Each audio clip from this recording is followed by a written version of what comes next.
Hello, Reese from the Point Music Podcast thingy. New episode. I got the chance to chat to Beck, aka Crybaby. This one is long overdue. We were supposed to be having a podcast late last year. There's reasons for that. Get into the podcast. Beck, Crybaby just released Best of Luck, which is a bit of an anti-Valentine's Day thing. So I know we're past Valentine's Day right now, but yeah, it's a anti-love kind of sentiment thing. It's cool. Very cool track. Teamed up with Christian Patey. Go check it out after this podcast here, where we talk about cat nipples. You heard me. Ladies and gentlemen, and people of all sorts, Beck, aka Crybaby. And we're rocking and rolling. Ladies and gentlemen, Beck, aka Crybaby. Hello. Hi, This is hello. finally happening. I mean, we've been trying to tee this up for some time now, and then things happened last year, and blah, blah, blah, but we got there. Long time in the works. Yeah. Yep. How are you, Beck? I am really good, actually. How are you? I normally say I'm pretty exhausted, and it's pretty much the case here again, so yeah. Yeah. I do way too much. I see are we both whining? Yeah. I got gifted a bottle of 2016 Shiraz for my birthday. Ooh. I was gifted a better. Vintage. I was gifted a 2008 bottle of Cab Sav, but I drank. Oh, that. goodness me. I've drunk that already. Yeah. I don't like saving it. I've got one bottle of 2007 Shiraz there that I've saved, and I don't know why I'm saving it. But it's Well, now that it's been brought up, it's going to be on your mind. You're probably going to drink it now. it's going to be for something special. So yeah, I'll think of something. We're waiting for the occasion. Yeah. Maybe when this goddamn Mules album fucking finishes off. Yeah. Oh, so exciting. You know what that's like. All right. Yes. So, but we're not here to talk about me. We're here to talk about you. Best of Luck has come out. And it's a crack of a tune. So how'd you feel about bringing that one out? Because that one, what I like about that, and I don't know if anyone's actually said this to you or pointed out to you, is I was waiting for doo-wops. If only there was doo-wops. I wish there was. Tell Christian there should have been doo-wops in it. I'll let him know for next song there'll be more doo-wops. Well, there's definitely a 60s vibe, like seeping in there. Hey, I don't know if that was intentional of yours or what. I think so. I leading up to doing the whole EP, I was listening to heaps of jazz. So I wanted to have there's another track that's going to be on the EP that had we got someone to come in and play some really jazzy guitar. So that's sort of what we were holding out for. So we're very excited for that. But yeah, releasing Best of Luck is it's a relief that it's out now. Waiting that long between single releases was not ideal, but no. I mean, okay, apparently because I do a lot of scrolling on TikTok late at night. I don't know. As we all do. Oh, yeah. Not all of us. Some people still have yet to catch on to TikTok, but there's one DJ over in the States, and she was responsible for breaking bands like Primus and that sort of stuff, and she's still around. And she reckons now that the record labels say that you should be releasing once every 3 weeks. And all this, oh my goodness, all us artists are sitting there just going, what the fuck? How? Who has the money to do, apart from... Who has the money? Yeah. I mean, bedroom producers, I see I can do that. But, if you're a band and you're trying to edit drums and shit, how? I mean, I can't even see it. No, I mean, your brother is a producer, and you still can't even do 3 weeks, man. That's that's ridiculous. Because sometimes the production side is the part that takes the longest. I'm lucky to have Judah because he is quite meticulous in what he does, but he couldn't do something in 3 weeks. I mean, technically, we could slap something together in 3 weeks, but it's not to the level or what anyone would be. What you would actually want to release. Exactly. Yeah, exactly. But anyway, Best of Luck came out just in time for Valentine's Day. It sure did. That's an anti-Valentine's Day kind of really, when you think about it. Bit of a send off, bit of a satirical Best of Luck. So is it from a real life experience, or is it just basically purging? It Yeah, I mean the whole EP is kind of just like a concept breakup EP. So it was the date that it landed on just happened to be like it just kind of worked out to be an like anti-Valentine's Day song. But yes, definitely came from a real life experience. The the partner that it was about, an ex-partner, we actually got together on Valentine's Day, so that all happened to as some of us do when love is in the air. If you buy into that sort of commercial sort of thing. Yes, yeah. Which I definitely do not. No, love happens at any time, man. That's right. It's exactly who needs commercial shit. Yes. Anyway, I like how the fact that you have teamed up with Christian Patey. Shout out to Christian with this one. Because I actually wasn't expecting you to do that, because you've been working obviously with Judah, your brother, and sneaking Jai, which is this is the 6 degrees of separation here, because Jai is Lunaphase, who is my nephew, and he's been playing with you, and who else is? Oh, he plays with too many people. A lot of people I can't even keep track of. No, well he drummed for Mules for like 2 gigs, and I was like, yeah, and he's like, oh, I'm busy. I'm like, damn. That's all right. We've got another good drummer. Anyway. We got another drummer, yes. Yeah, brilliant drummer too.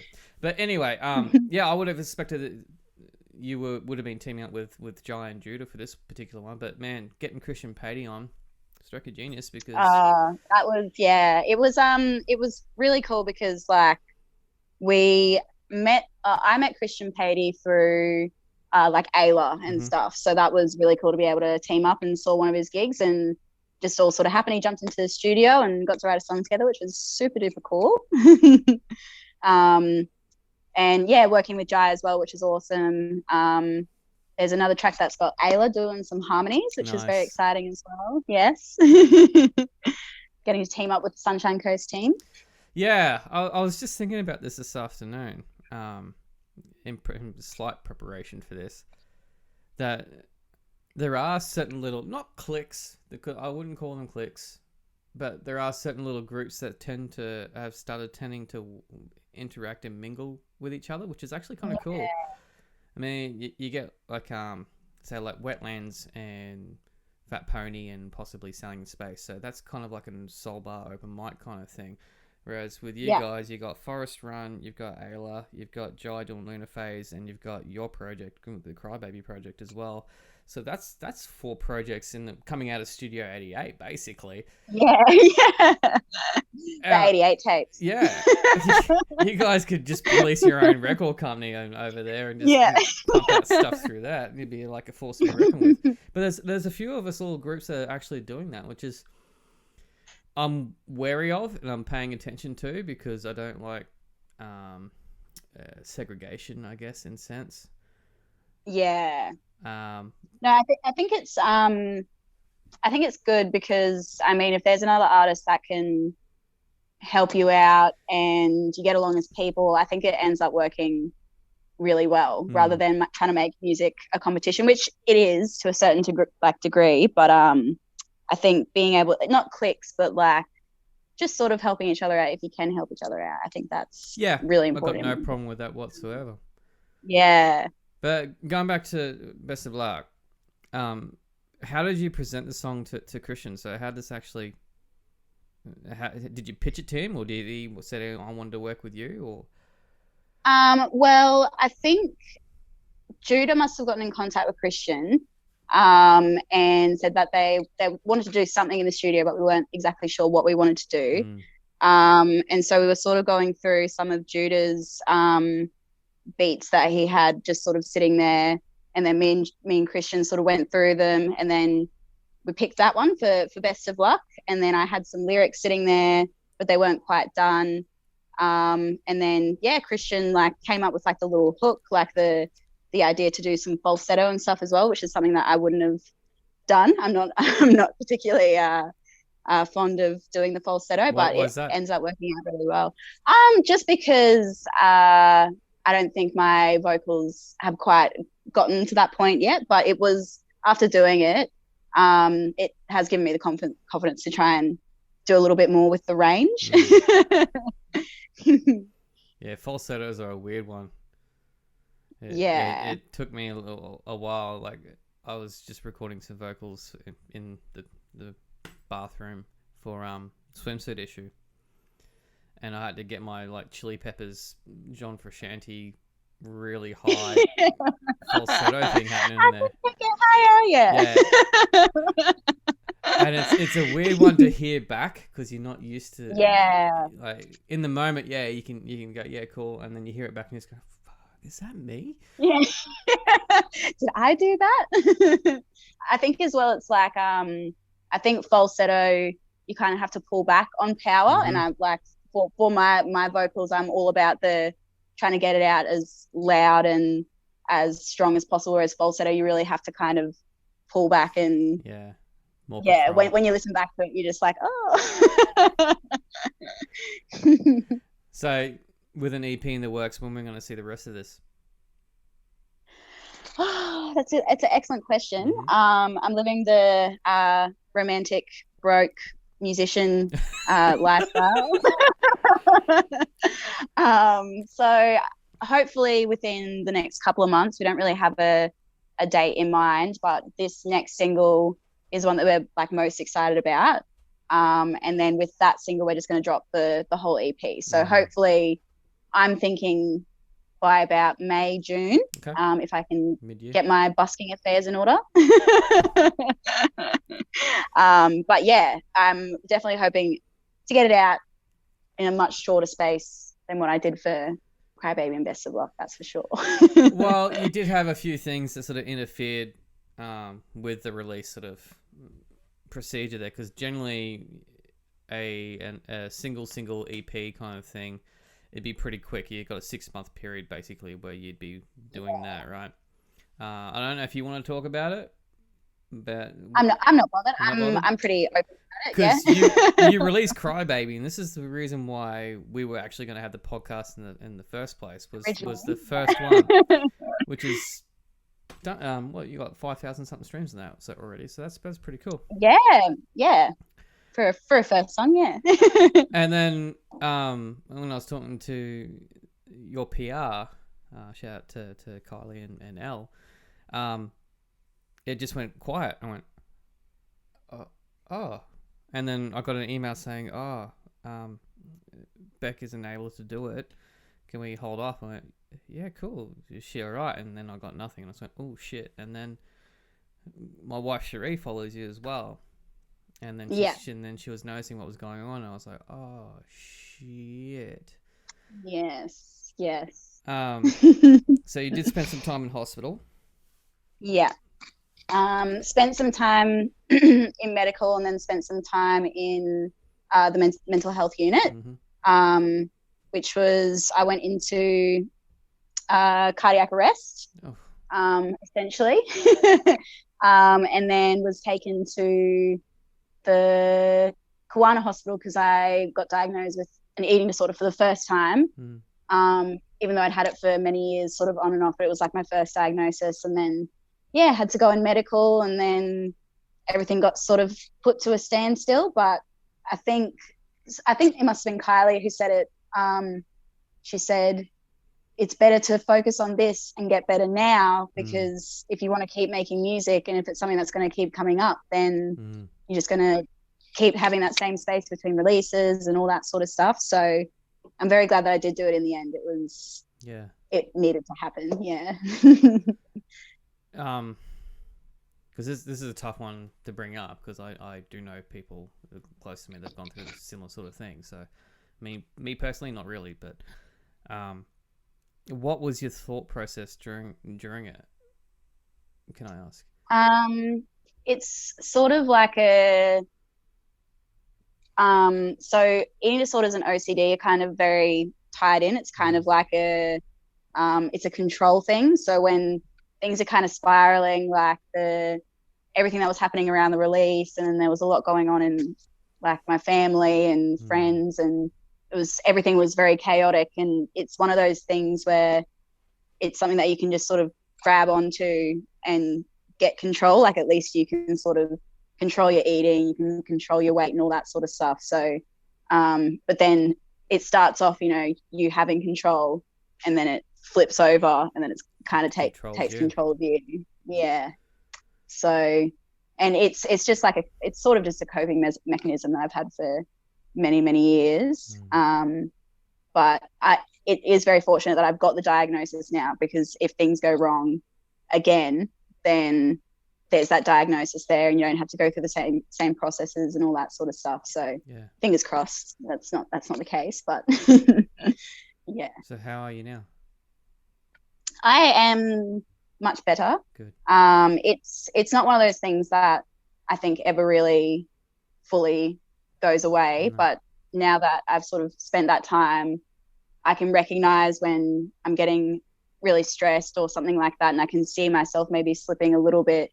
It's much easier for me to kind of pull myself out, and just the going to hospital, like especially the mental health unit, was kind of like enough for me to never want to have to go through that again, because it's essentially getting stripped of all of your control, which is the last thing that you want. Yeah. I mean, last year put its toll on a lot of us. I mean, particularly musicians, because we were basically stripped of our creativity and forced into a hole.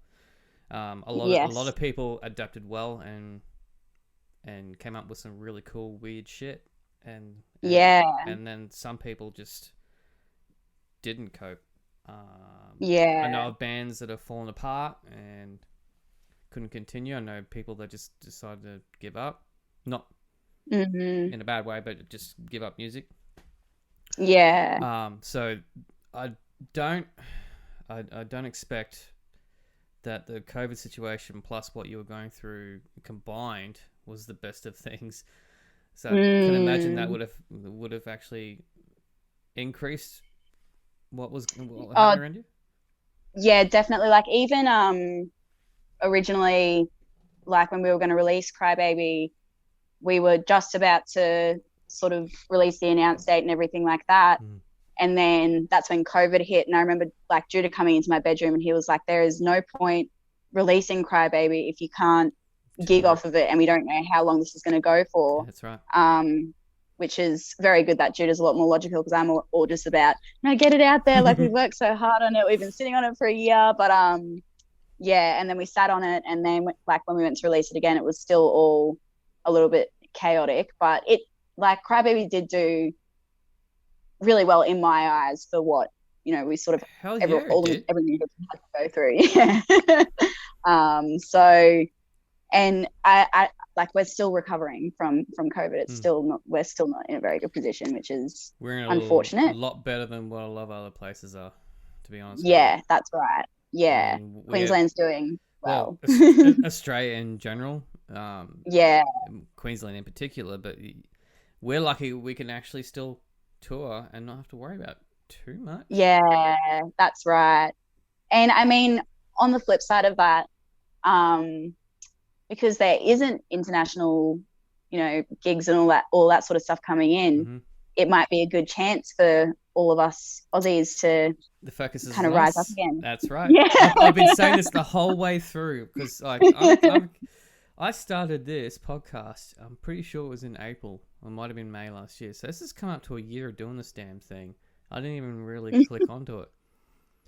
And the timing. Yeah. But what you're saying is ringing true. It's now is the time for Australian music to be at its peak, and that's right.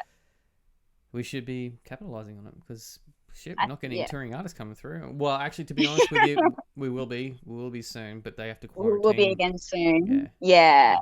And I mean, it'll be like I can imagine it being like a bit more of an expense and all that sort of stuff to have to self-quarantine and do all that sort of stuff. So it will still be a lot less than what we were getting. So I think it will be a really good opportunity for all of us to sort of push hard and make some Aussie music popular again. Oh, yeah. The other thing I want to bring up too, because you do have a really good, and I'm so glad that you teamed up with Kitty Kitty Bang Bang, because they are a driving force, particularly with female artists in the industry too. They do such an amazing job. Hell yeah. And you teamed up with is it RacyandLucky? Yeah, RacyandLucky, Cindy Vogels. Yeah. Because I've been watching the Instagram stories and the Instagram posts you've been putting up, and the fun you were having in the photo shoot, particularly with the glowing earrings and that sort of shit. Yeah. But of all artists to suit Cindy Vogel's style, you would be one of them because of just because of what you put out there and everything like that. It's just on the outside looking in, it's very crazy and fun and bright. Yeah. No, I think it was we were both very, very excited to be able to do it. It was as we keep saying, it really was a bit of a dream team, which was it was so much fun. So has Cindy designed something in particular for you to be wearing on stage or anything like that, like she has with like the Atomic Bow project and whatnot? Yeah, so the plan is all the costumes that she made, because she did me a massive favor. Like, she's such an amazing woman. Like, she has sort of come from a place where she applies for grants to do some of the things that she wants to do and all that sort of stuff. So she's a very understanding, strong lady. And all of the costumes that she made for me are waiting for me to get to pick them up and get to debut them on stage in the next couple of weeks, which is very exciting. Yes. Soul Bar, here we come. We both get our first Soul Bar headline shows in the same, like, within a week of each other, I think. Yeah. So exciting. I know, it's like, about time. Yay. Another dream team, yeah. Yeah, Cindy, how come you haven't done any men's stuff? Yeah. I'm waiting. Plaid. Plenty of plaid.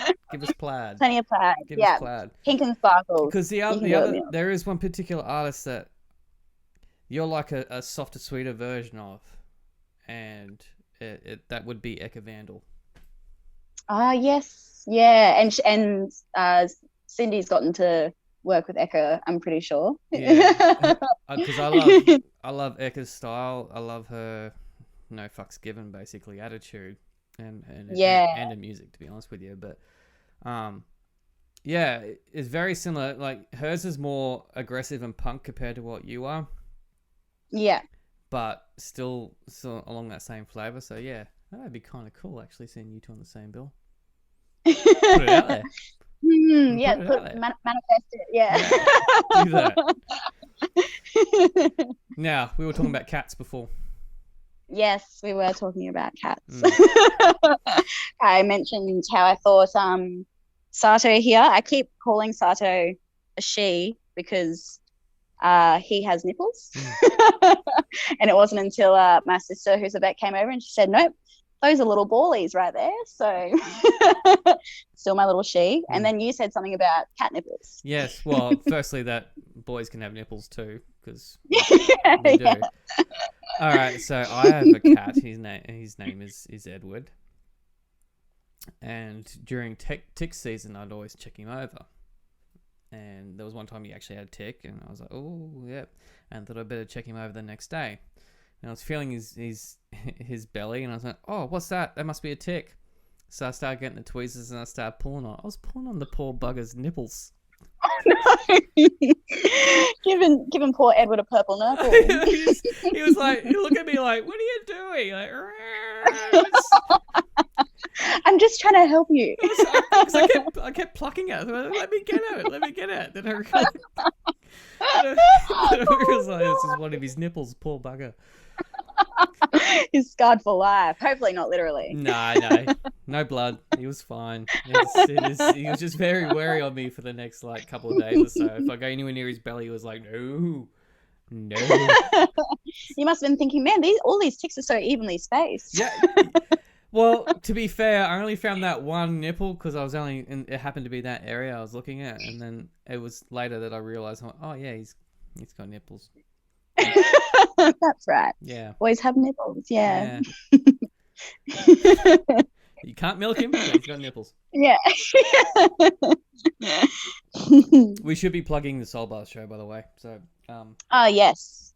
Even though it'll date this podcast, but I don't care because it goes out tomorrow anyway. So. Oh, beautiful. Yeah.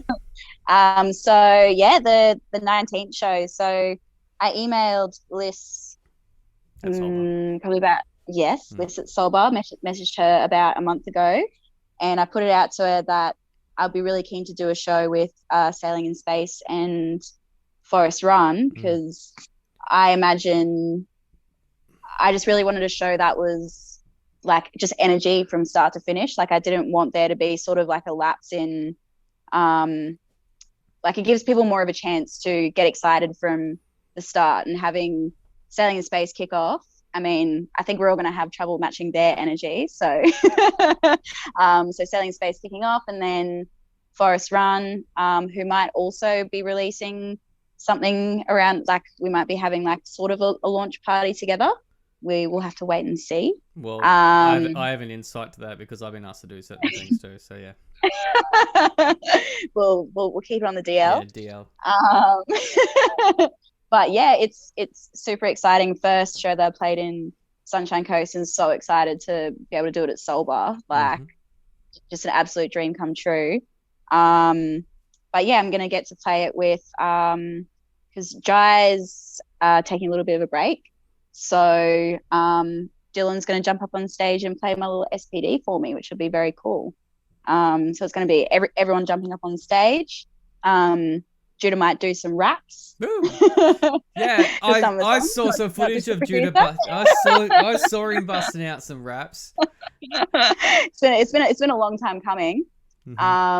So yeah, and then we're going to get some other special guests who are also a part of the EP and everything as well. So it should be just a real good, all-inclusive, fun time. Just really want it to be a good energy packed show. Are you going to do Gaga style costume changes, or are you just going to do the one costume? Well, there will be a costume change. Woo! It's not going to be just for me though, so that's a little. That's we won't do any spoilers. Secret. Yeah. No spoilers. No spoilers. No spoilers. Yeah. Well, that's pretty hectic because it's you have to time that well without any kind of like dead air. So you'd have to have something like like something like maybe people heckling in the crowd. Oh. Don't want that. Yeah, no, we've got a song. I've got a song, Drama Queen, which is it's got about a 1 minute long guitar solo at the end. So we might be saving that to just let it ring out. Costume change, man. You gotta practice that shit, because that ain't easy. It'll have to be a very simple costume change. Yeah, you'll have to get everything velcroed up. Cindy, make sure everything's velcroed up. Stripper style, just rip it off like. Just don't. Just whatever you do, just don't have a Justin Timberlake incident and. Oh, the Justin Timberlake incident. I'm not sure. I'm familiar. Really, the Super Bowl? Yeah, with Janet Jackson. No.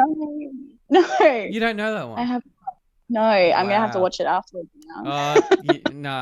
You don't need to. Let's just say it was a bit of a Yeah, no, we won't get into that. Okay. Story for off air. Yeah, something happened, and flesh was exposed. But some people are saying it was planned, some people say it wasn't, and it's like, yeah. It doesn't matter if it was or if it wasn't. If it scarred you that much. It didn't scar me. It's just like, but yeah, just don't have one of those incidents in your life. Yeah. I'll do my best. Yeah. I mean, the audio for this is gonna be weird because it's just that was me shrugging, gun. By the way, like yeah.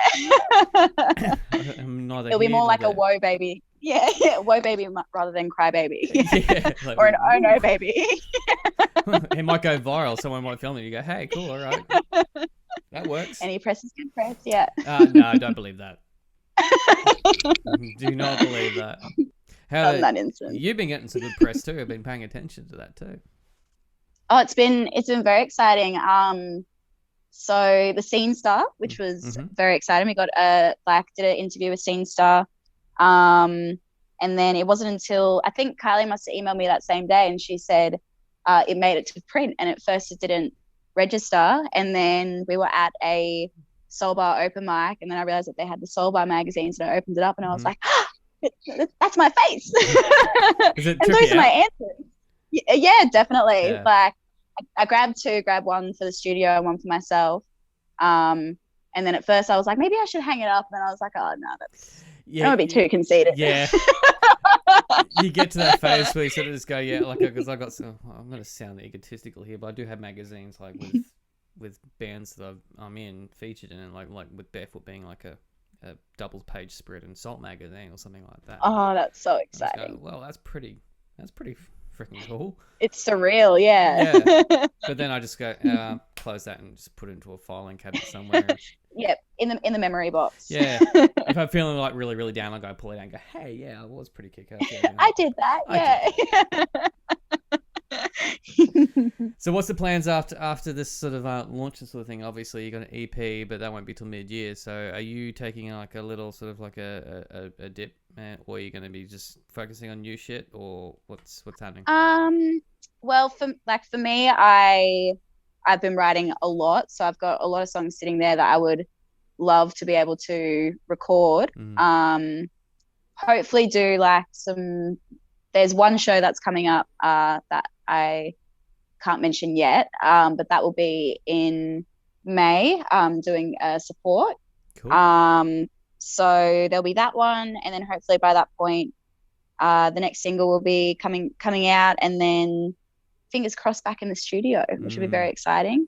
There's already like a couple of things that me and Judah have been doing together, and yeah, there's a couple songs, some collaborations and everything that are sitting there, which is very exciting. So is there anything from this last process of the whole EP and everything you've gone through that you would change, or you've taken on board and you go, you know what, this is what I'm going to adapt to with the next release, this is what we're going to go to now? I think maybe just being a little bit more patient with how like things are released. Like I think for me, it would be nice to make sure that, you know, I've got all the money and I've got all the time, and you're getting everything mastered properly. You're going through the right distribution companies. So we had, even though that's not really one thing that you can control, that was definitely what we ran into the most for both singles, was the distribution company. So yeah, maybe just focusing a little bit more on that. But yeah, I think just making sure that we do everything properly, which we did do this time. Like, and PR was absolutely amazing. I think that's something that I could never like go back from. Like I would always try and give everything the best push, because you put so much money and time and everything into making your music a reality, that why not, you know, spend what you need to, and spend the time that you need to do it the right way to make sure that it gets heard by the audience. Then otherwise it's just like, well, why would you want to risk something like that flopping? Like if you really are proud of it. So yeah, I think just being more patient with myself, and then also not that I ever really have super high expectations for how things are going to go, but just learning what to not be disappointed in if something doesn't go the right way, because it can be very taxing. As artists, we're sometimes the most harshest critics of ourselves. I've learnt, I still have to tell myself every single day that it's whatever you do, and if you're proud of it, it's good enough. I mean, I get my yearly no thanks from certain awards things, my yearly no thanks from certain festivals, my yearly no thanks from certain radio shows, even though like I'm releasing consistently. This is for one band, by the way. That all three bands I'm in have varied success, and they all have various things. But the one that when you put so much time and effort into your own kind of project, and you get these knockbacks, sometimes it really does eat away at you. And it can fuck with your mental health, it can fuck with your confidence and that sort of stuff. But every day I just wipe it clean, and take it in stride and Yeah, try again with something else, and keep going. that's right. And I think a really important thing is to not be disappointed. It's not about blowing up or doing anything like that. It's the slow trickle. It's the releasing things the right way, getting those couple of followers or those couple extra listens or whatever it is. And as long as you're still just doing that little bit better each time that you release something, that's all you can hope for. Because some people might release a song and it does really well, but then their other songs might not, they just get hidden by the wayside. And I think it's better to just get that fan base and build it up with the people that you want to be your fan base. Because I always go with the adage now, if it's my own stuff, I write music that I want to hear and that I like, and if other people like it too, then so be it. It's cool. Yeah, exactly. That's the way it should be. Cool. We've got to the 35-minute point. We've done it. Go You smashed it. Best of Luck has come out already, but I will put the link into the description of the podcast, so the audio and the video version. Sounds fantastic. You're playing Soul Bar on March 19th with Forest Run and Sailing in Space. I'm gonna have to drag my butt to that one because I actually haven't seen you play properly live yet. Oh, that's so exciting! It'll be a new set for me as well, so we'll see how we go. I think you'll be fine. I'll be anonymous in the back. I'll do the whole sort of the guy that sits in the back with arm folded, sitting next to the sound, next to the sound desk, because I know that's where the sound is best, and a lot of people don't realize. Yes, I don't do the front. I can't handle the front. No, that's all right.